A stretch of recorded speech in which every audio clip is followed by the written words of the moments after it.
بسم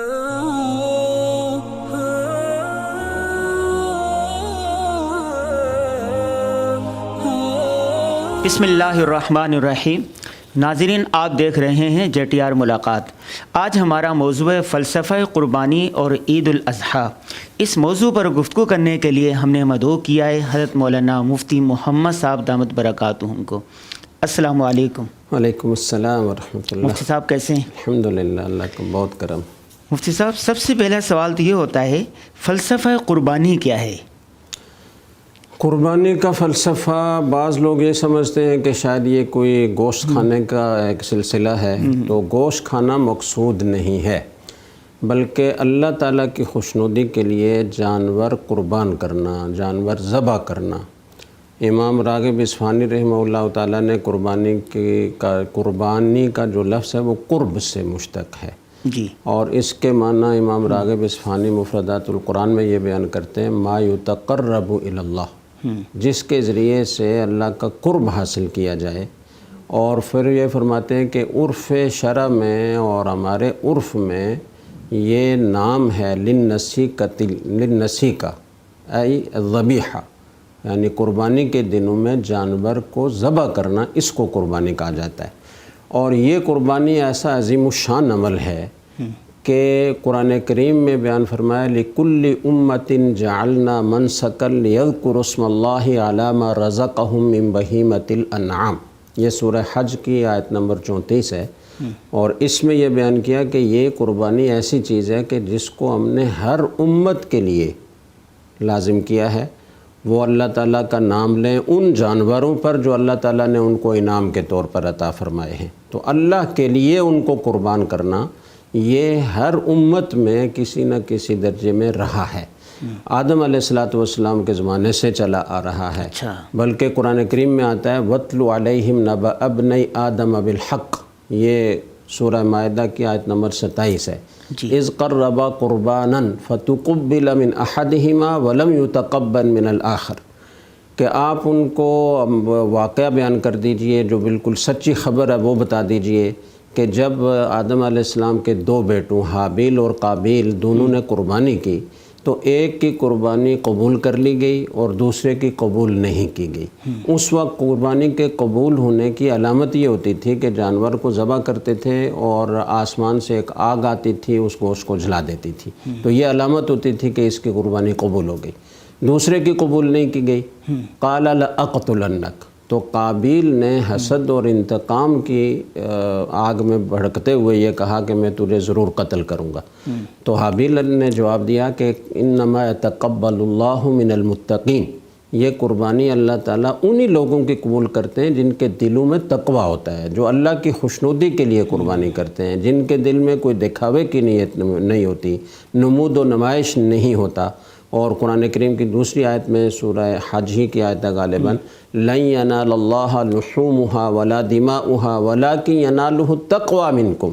اللہ تعالیٰ کو یہ تمہارے گوشت نہیں پہنچتے، یہ تمہارے جانوروں کے خون نہیں پہنچتے، اللہ تعالیٰ کو تو تمہارے دل کا تقوی پہنچتا ہے۔ تو اللہ کی رضا کے لیے، اللہ کو خوش کرنے کے لیے، اللہ کا قرب حاصل کرنے کے لیے جانور ذبح کرنا یہ قربانی ہے، اور یہ قربانی اللہ تعالیٰ کے قرب کا بہت بڑا ذریعہ ہے اور ہر امت میں یہ لازم رہی ہے۔ پھر خاص طور سے حضرت ابراہیم علیہ السلام جن کو اللہ تعالیٰ نے بڑھاپے کی عمر میں بڑی تمناؤں کے بعد اولاد عطا فرمائی، حضرت اسماعیل علیہ السلام پیدا ہوئے، پھر جب وہ تھوڑے سے بڑے ہوئے اور باپ کے ساتھ کام کاج میں تعاون کرنے کے قابل ہوئے، تو حضرت ابراہیم علیہ السلام کو خواب میں ان کا ذبح کرنا دکھلایا گیا۔ انہوں نے اپنے بیٹے سے کہا یا ابا، اے میرے پیارے بیٹے، یا بنیا، اے میرے پیارے بیٹے، انی ارا فی المنام انی اذبحک فانظر ماذا تری، میں نے خواب میں یہ دیکھا ہے کہ میں تجھے ذبح کر رہا ہوں، تمہاری کیا رائے ہے، تم کیا سمجھتے ہو کیا کرنا چاہیے؟ تو انہوں نے بڑا پیارا جواب دیا، قال یا ابت افعل ما تؤمر ستجدنی ان شاء اللہ من الصابرین۔ دیکھیں کیسا ان حضرات کا، ابراہیم علیہ السلام کو یہ خواب نظر آیا، اور یہ معلوم ہونا چاہیے کہ انبیاء علیہ السلام کا خواب بھی وحی ہوتا ہے، وہ اللہ کی طرف سے حکم ہوتا ہے۔ تو اب ابراہیم علیہ السلام نے نہیں پوچھا کہ یا اللہ یہ تمناؤں سے حاصل ہوا ایک بیٹا ہے بڑھاپے کی عمر میں، اس کو ذبح کرنے سے کیا مقصد ہے، کیوں ذبح کروں؟ کوئی سوال جواب نہیں کیا، بلکہ فوراً سر تسلیم خم کیا اور بیٹے سے پوچھا، اور بیٹے سے بھی اس لیے نہیں پوچھا کہ وہ کہے گا تو میں ذبح کروں گا، اگر وہ انکار کر دے گا تو نہیں کروں گا، اس لیے کہ تاکہ بیٹے کو پتہ چل جائے کہ یہ حکم اللہ کی طرف سے آیا ہے، تو وہ ذہنی طور پر اور دلی طور پر تیار ہو جائے، کیونکہ اگر ایسا نہیں ہوگا تو میں اس کو ذبح کروں گا تو ہو سکتا ہے کہ وہ اس کو ظاہر ہے کہ تعجب ہوگا کہ کیوں ایسا کر رہا ہے، ہو سکتا ہے وہ مزاحمت کرے تو عمل ذبح میں دقت پیش آئے، اس لیے اس سے پوچھا۔ اور بیٹے نے کیا جواب دیا؟ اے میرے ابا جان، آپ وہ کر گزریے جو آپ کو اللہ تعالیٰ کا حکم ہے، آپ مجھے صبر کرنے والوں میں سے پائیں گے۔ تو یہ اسی عمل کی یاد ہے، لیکن اللہ تعالیٰ نے فرمایا قد صدقت الرؤیا، یا ابراہیم قد صدقت الرؤیا، آپ نے خواب سچا کر دکھایا۔ وَفَدَيْنَاهُ بِذِبْحٍ عَظِيمٍ، اور ہم نے پھر اسماعیل علیہ السلام کی جگہ ایک مینڈے کو ذبیحہ کے طور پر پیش کیا، اور ان کی قربانی حضرت ابراہیم علیہ السلام نے کی کہ امتحان میں کامیاب ہو گئے تو اللہ تعالیٰ نے صرف آزمائش کے لیے یہ حکم دیا تھا، تو اللہ تعالیٰ نے اس کے بدلے میں ایک مینڈا وہ جنتی پیش کیا اور وہ ذبح ہوا۔ تو یہ ابراہیم علیہ السلام کے اس عظیم الشان عمل کی یادگار ہے کہ اللہ کی رضا کے لیے اپنی جان، اپنا مال، اپنے آل اولاد، سب کچھ کو قربان کرنے کے لیے آدمی تیار ہو۔ یہ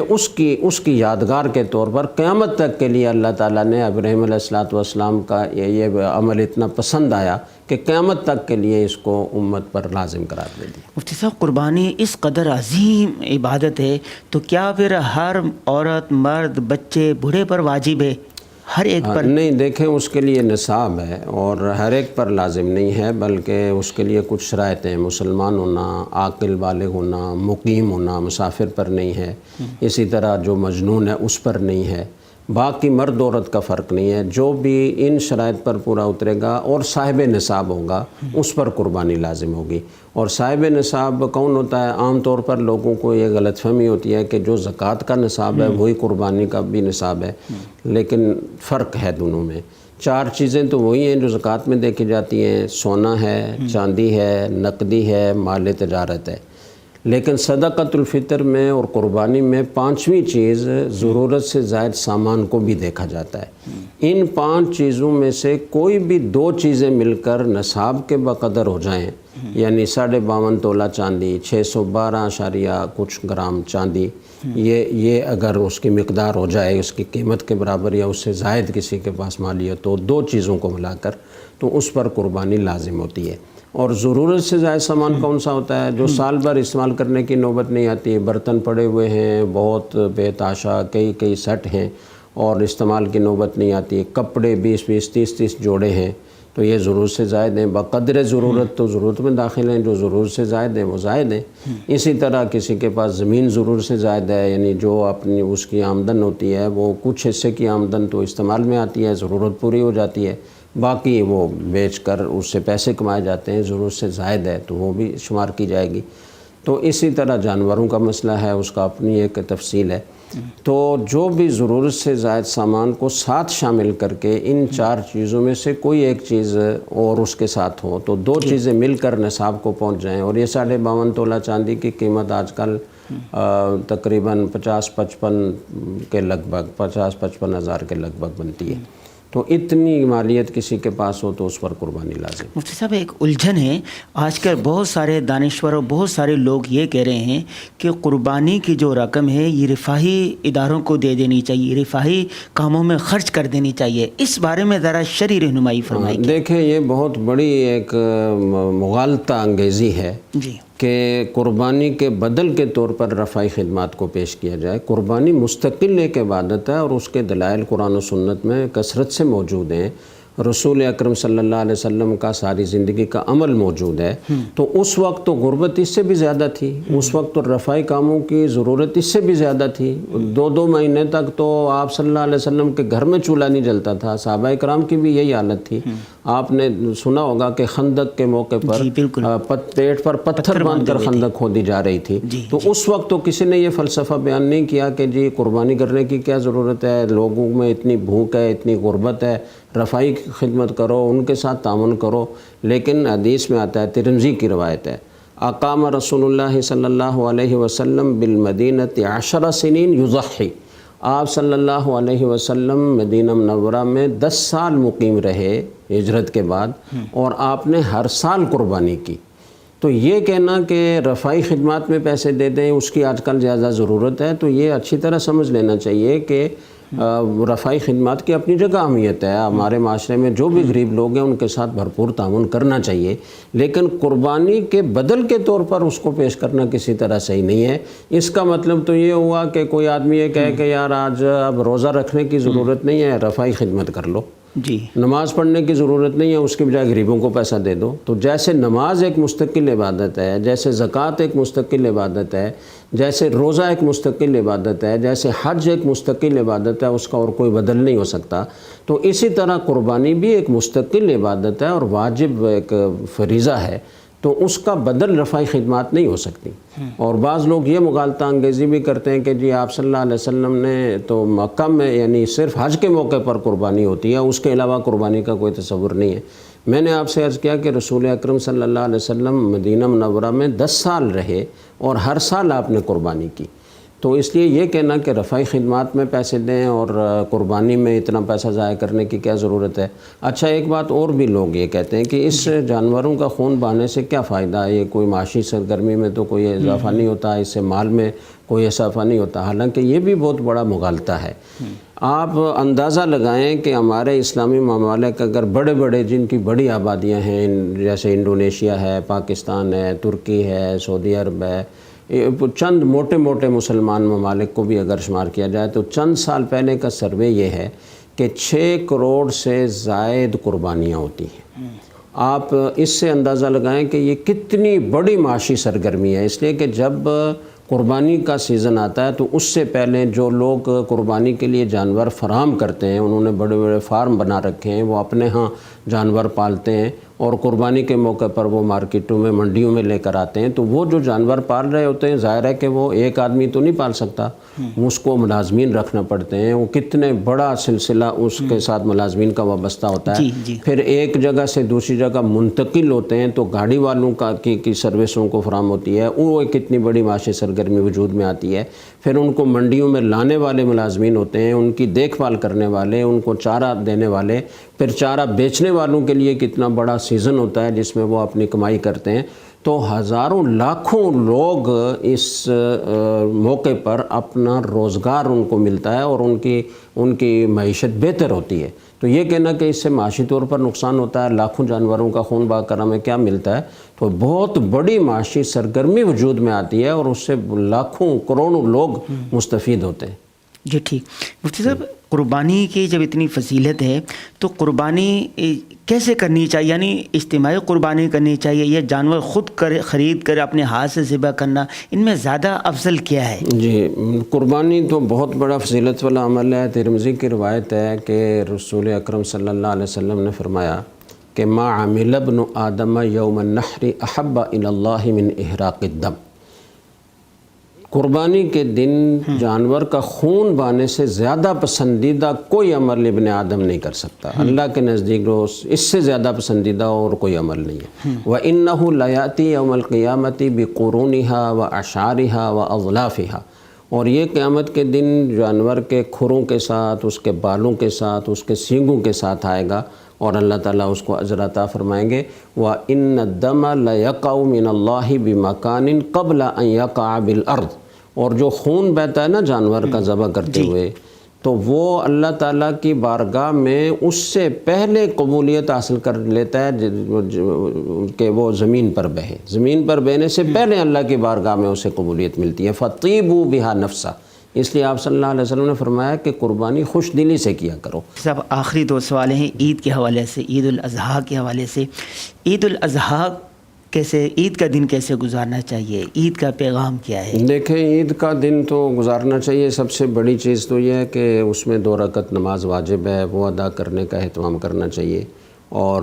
دوسرا عمل قربانی کا ہے، تو اس پر تفصیل سے بات ہو گئی۔ کچھ لوگ پھر بھی اپنے طور پر قربانی کریں گے تو وہ قربانی کریں، پہلا دن سب سے افضل ہے، دوسرا دن اس سے کم، تیسرا دن اس سے کم، تو یہ 3 دن ہیں، 10 ذی الحجہ، 11 ذی الحجہ، 12 ذی الحجہ، 3 دن عید کے کہلاتے ہیں۔ ان 3 دنوں میں قربانی کی جا سکتی ہے، تو قربانی دوسرا بڑا سب سے پسندیدہ عمل اللہ تعالیٰ کی بارگاہ میں یہ ہے، تو اس کا اہتمام کرنا چاہیے۔ اور اس کے علاوہ اپنے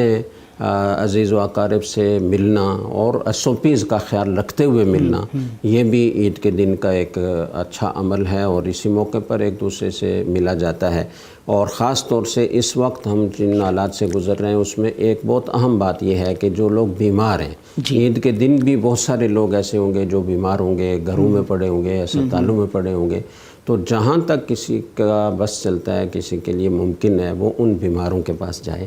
ان کو تسلی دے، ان کو حوصلہ دے، ان کی بیمار پرسی کرے۔ وہ اس موقع پر ہمارے ساتھ خوشی میں اس طرح شریک نہیں ہو پا رہے، تو وہ ایسا نہ ہو کہ کوئی بھی ان کے پاس نہ جائے تو وہ اور زیادہ محرومی کا شکار ہوں، اور ان کو یہ احساس ہو کہ دیکھیں آج عید کا دن ہے اور ہم سے کوئی ملنے بھی نہیں آیا۔ تو آپ SOPs کا خیال رکھتے ہوئے ان بیماروں کے پاس بھی جائیں، ان بیمار پرسی کریں۔ اور جو لوگ اس دورانیے میں فوت ہوئے ہیں، بہت ساروں نے اپنے پیاروں کو کھویا ہے، کسی نے اپنے والد کو، کسی نے اپنے بھائی کو، کسی نے اپنی بہن کو، کسی نے اپنی بیگم کو، کسی نے اپنے شوہر کو، کسی نے اپنے بچوں کو، تو یہ بہت ایک دکھ دہ بات ہے ان خاندانوں کے لیے۔ تو ان لوگوں کے پاس تعزیت کے لیے بھی جانا چاہیے، ان کے حوصلے بڑھانے چاہیے، ان کو صبر کرنے کے فضائل سنانے چاہیے، صبر جمیل کی تلقین کرنی چاہیے، اور ان کو تسلی کے کلمات کہنے چاہیے، تاکہ وہ اس موقع پر ان کا غم کچھ ہلکا ہو جائے۔ ملنے جلنے سے، ایک دوسرے سے بات چیت کرنے سے، حوصلہ دینے سے، تسلی دینے سے بہرحال تسلی ہوتی ہے، اس لیے شریعت نے تعزیت اور عیادت کے احکام دیے۔ تکبیر تشریق کا بھی اہتمام کریں۔ ہاں، تکبیرات تشریق کا اہتمام تو عید کے دن کے ساتھ خاص نہیں ہے، وہ تو 9 ذی الحجہ سے 13 ذی الحجہ کی عصر تک، 9 ذی الحجہ کی فجر سے 13 ذی الحجہ کی عصر تک تکبیرات تشریق، اللہ اکبر، لا الہ الا اللہ، واللہ اکبر وللہ الحمد، یہ تکبیر تشریق کہلاتی ہے، تو اس کا اہتمام کرنا چاہیے۔ مرد مناسب بلند آواز سے، چاہے وہ انفرادی نماز پڑھیں یا جماعت کے ساتھ نماز پڑھیں، ان کو یہ کہنا چاہیے۔ خواتین کو آہستہ آواز سے وہ یہ تکبیر پڑھنی چاہیے اور اس کا اہتمام کرنا چاہیے۔ اور ان تکبیرات کا بھی بہت بڑا سبق ہے، اس کو ذہن میں رکھنا چاہیے کہ یہ بار بار جو اللہ کی بڑائی بیان کی جا رہی ہے، اللہ کی عظمت بیان کی جا رہی ہے، اللہ کی توحید بیان کی جا رہی ہے، تو یہ سبق دیا جا رہا ہے کہ اللہ کی بڑائی اور عظمت کو اپنے دل میں بٹھاؤ۔ طوطے کی طرح زبان سے الفاظ ادا کر لینا اور اس کے معنی پر غور نہ کرنا اور دل میں اللہ کی عظمت کا استحضار نہ کرنا، یہ کوئی مقصد نہیں ہے۔ دل میں اللہ کی بڑائی اور عظمت کے سبق کو تازہ کرنا چاہیے، اور یہ جائزہ لینا چاہیے کہ بار بار جو ہم اللہ کی عظمت اپنے زبان سے ذکر کر رہے ہیں، اور یہ ایک گویا بہت ہی بہترین کلمات ایک نعرے کی صورت میں ہم ادا کر رہے ہیں، تو کیا وہ عظمت دل میں بھی پیدا ہو رہی ہے؟ جب اللہ کی عظمت دل میں ہوتی ہے تو پھر اللہ کی نافرمانی نہیں کی جاتی۔ جس کی عظمت دل میں ہوتی ہے، آدمی اس کے حکموں پر عمل کرتا ہے، بلکہ اس کے اشاروں پر چلتا ہے، بلکہ اس کی منشا کو دیکھ کر چلتا ہے۔ لیکن جس کے دل میں عظمت نہیں ہوتی، آدمی اس کے بار بار کے حکم کی پرواہ نہیں کرتا۔ تو یہ ایک بہت بڑا ہمیں سبق دیا جا رہا ہے اس موقع پر کہ اللہ کی عظمت کے سبق کو تازہ کرو، اپنے دل میں بٹھاؤ اور ہر وقت اس کو مستحضر رکھو، تاکہ تمہیں اللہ کی نافرمانی سے تمہیں نجات ملے اور اللہ کی فرمانبرداری کرنا تمہارے لیے آسان ہو۔ اور یہ سبق دیا جا رہا ہے کہ اللہ کے حکم کے مقابلے میں کوئی بھی آ جائے، خاندانی رسم و رواج آ جائیں، معاشرتی رسم و رواج آ جائیں، کوئی دباؤ آ جائے، کسی کا مطالبہ آ جائے، تو ہمیں کسی کی پرواہ نہیں کرنی۔ ہمیں اپنے اللہ کی، جس کی عظمت اور کبریائی کے ہم دن رات یہ گن گاتے ہیں، ہمیں اس کی حکم کی تعمیل کرنی ہے، اور اس کے مقابلے میں جو بھی آئے ہمیں اسے نظر انداز کرنا ہے۔ لا طاعۃ لمخلوق فی معصیۃ الخالق، اپنے خواہشات کی وہ قربانی کریں۔ اپنی خواہشات کی سب سے بڑی قربانی تو یہی ہے۔ ہمارے اندر جو سب سے ہمارا بڑا دشمن بیٹھا ہوا ہے، ہمارا نفس،